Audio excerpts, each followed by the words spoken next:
Hablar de San Ignacio de Loyola es hablar de un santo que nos dejó y nos da todavía muchas enseñanzas. Su nombre verdadero, Íñigo López Oñaz y Loyola. Y este sacerdote español en sus inicios nos mostró algo muy cercano a San Agustín, porque él tenía mucha soberbia, mucho orgullo. Él cuando le decía que tenía muchos defectos, que tenía muchos problemas que corregir a nivel personal, él siempre decía que él no tenía ningún defecto, que él era una persona perfecta. Y de allí, pues él es formado por una familia noble, es formado también por los reyes del momento y llega y siempre está buscando ser el mejor guerrero. A él le gusta mucho la guerra, por eso desde muy joven es formado como militar. Y al ser formado militar, sus grandes imágenes y caminos a seguir son los grandes guerreros de la historia. San Ignacio de Loyola en sus inicios, como les decía, fue un hombre bastante arrogante, fue una persona muy prepotente porque San Ignacio era muy inteligente, cuando estaba aquí en la tierra era muy inteligente, y él decía que tenía tanta inteligencia que podía pasar sobre cualquier persona, y esa gran inteligencia lo convirtió en esa persona soberbia, arrogante, altiva y hasta maltratadora con las demás personas. Con su grupo de amigos se convirtió también en una persona bastante mujeriego. Le gustaba siempre estar bebiendo. Él estaba cercano a ser una persona alcohólica. Y con sus grandes amigotes, si se puede decir así, le gustaba mucho insultar a las personas con su arrogancia. Y él pues estaba cercano a Dios medianamente, porque pues estamos hablando de la época española inicial, donde pues el catolicismo era muy fuerte, pero él era una persona que hablaba de Dios, pero de una forma muy, se podría decir, teológica, sin gran amor, sin gran conocimiento al Espíritu Santo. Ya un poco mayor, logra convertirse en un gran militar y capitán del ejército español de esa época. Lógicamente, por sus grandes batallas, sus enfrentamientos y su arrogancia ante el enemigo, logra ser condecorado y es señalado como un gran militar. Y eso lo que logra es convertirse en una persona bastante soberbia o más soberbia de lo que era en ese momento. En conclusión, en sus primeros inicios, San Ignacio de Loyola era una persona que muy poca gente lo quería por su odio, por su pésimo mal genio, por su maltrato. Después se fue a una guerra en Pamplona, donde fue herido de gravedad en una pierna. Y a pesar de su arrogancia y de todas sus cosas negativas, de su mal genio, a él lo recogen los franceses, es decir, la guerra era contra los franceses. Recordemos que San Ignacio era español, la guerra era contra los franceses, y después de la guerra, que ganan los franceses en ese momento, pues recogen a San Ignacio de Loyola y lo regresan a su país de origen y lo regresan a su zona, que es la población de Loyola. Entonces, ¿qué sucede allí? Aprende un poco de lo que es la arrogancia, ¿no? De ver cómo los franceses, a pesar de que son enemigos, lo recogen, no lo dejan morir y lo llevan a su casa, mientras que los amigos que tenía lo abandonan herido allí en la guerra. Ya cuando él regresa, lo empiezan a cuidar y pide libros para que por favor distraer un poco esa situación que está viviendo, porque él le tocó estar varios meses postrado en la cama por las heridas que tenía en la pierna, que más adelante pues lo dejan cojo. De allí empieza a leer únicamente libros religiosos, porque él pide libros militares, ya que él desea ser como los grandes militares, pero en el lugar donde él se encuentra no hay libros militares, sino libros religiosos, la Biblia e historias religiosas, lo cual él desprecia. Dice que no hay nada bueno que se pueda encontrar en la Biblia, no hay nada bueno que pueda encontrar para su conocimiento en la formación militar que él tiene. Y a regañadientes, pues él lee el primer libro, que es titulado Los Soldados de Cristo, donde narra toda la historia de los grandes personajes, de los grandes hijos de Dios de la Biblia, y eso pues le empieza a sonar. Pero el libro que lo transforma es el libro y la historia de San Francisco de Asís. Con ese libro empieza a entender lo que es la verdadera humildad, y de igual manera lee la biografía de Santo Domingo de Guzmán, otro gran santo, y con él empieza a aprender un poco lo que es la disciplina. Allí es donde él empieza a manejar eso. Ya ha pasado el tiempo y cuando ya logra recuperarse, pues su vida cambia drásticamente porque ya observa los nuevos retos de su vida con toda esa formación cristiana. Y ya cuando queda totalmente recuperado, lo primero que hace es orarle a la Virgen en el título de la Virgen de Montserrat.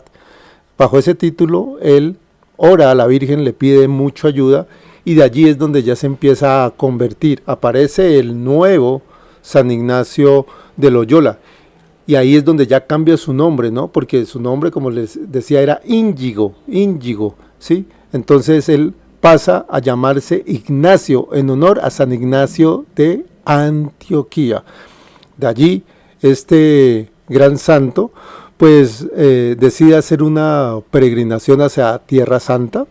Él se va, como buen militar se va en su caballo, porque todavía no se le ha quitado el orgullo y la soberbia, y él tenía la costumbre, como ya estaba más cercano al Señor, soltar al caballo, y él siempre soltaba al caballo, soltaba las riendas, y para donde cogía el caballo, él se iba, y eso decía que era lo que le mostraba el Señor. Y también pues Dios lo protegió mucho en el camino, porque él era tan de mal genio que a todos los que hablaban mal de su religión, mal del cristianismo y mal de la Santísima Virgen María, él siempre sacaba su espada para matarlos. Entonces lo tenían que calmar a San Ignacio.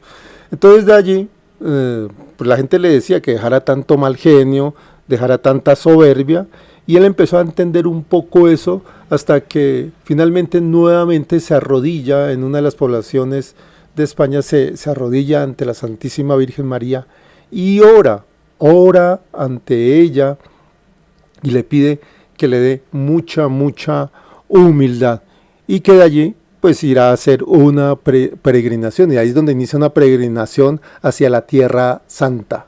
Pero decide hacer esa peregrinación como un mendigo. Por eso de ahí ya sale su oración más célebre.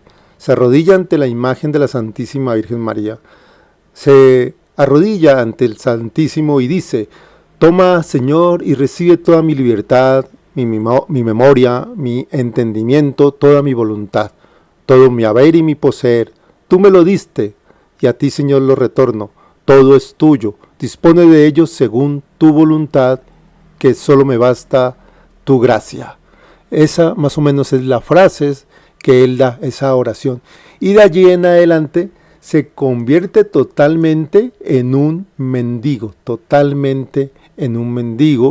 y pues vive de la caridad. Y de esa manera llega hasta Jerusalén y logra aprender lo que es la sencillez, la humildad, imitando a San Francisco de Asís. Y se gana algo de plata cuidando a los leprosos, y viviendo en la calle es donde logra sentir un poco y entra a la segunda etapa, su vida mística. Después de hacer todo ese peregrinaje, regresa a la ciudad de España a realizar estudios en la Universidad de Salamanca, y de igual manera también estudia en París para ser sacerdote, aunque lo hace ya un poco más tarde, ¿no? Llegando casi a los 40 años, pero lo aceptan a pesar de su edad.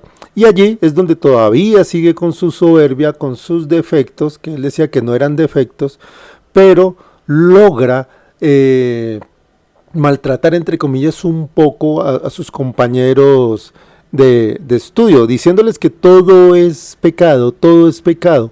Ahí le nace a él ese pecado que se llama el escrúpulo, y para él todo era pecado. Ya tenían cansados a sus compañeros, y sus compañeros ya lo querían incluso hasta matar, y lo empiezan a atacar, y poco a poco, con la ayuda de la Santísima Virgen María, y al conocer a otro santo, un gran amigo de él, San Francisco Javier, que es convertido en santo gracias a las palabras de San Ignacio de Loyola, pues logra entender que debe haber una humildad, porque él le decía, ¿cómo te fue en tu estudio? ¿Cómo te fue en tu examen? Y él decía que esa era la pregunta más estúpida, porque él era muy inteligente.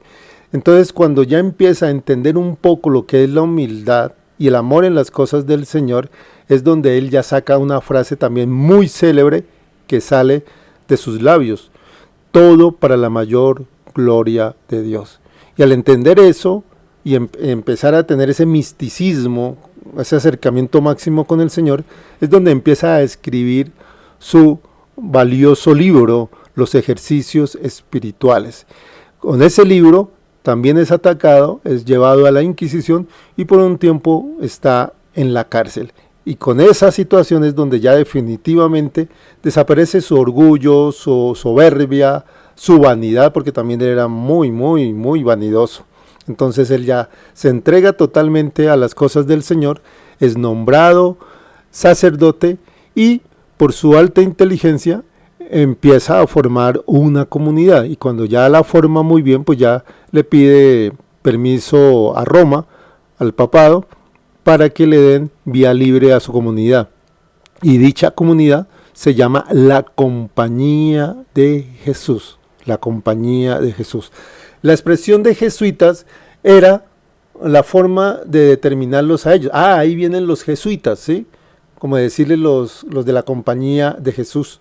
Como se llamaba la Compañía de Jesús, no se les decía así, sino que venían los jesuitas. Era como una expresión de desprecio hacia lo que ellos hacían en ese tiempo, porque los de la Compañía de Jesús lo que hacían era ayudar a todos los leprosos, ayudar a los enfermos de los hospitales, y empezaron a fomentar el estudio, empezaron a crear universidades, empezaron a crear los colegios, porque lo que decía San Ignacio de Loyola era que la base era el estudio, la obediencia, y de esa manera se empieza a crear hasta el sol de hoy lo que es la Compañía Jesuita, la Compañía de Jesús. Y hay que recordar que nuestro Papa Francisco es jesuita.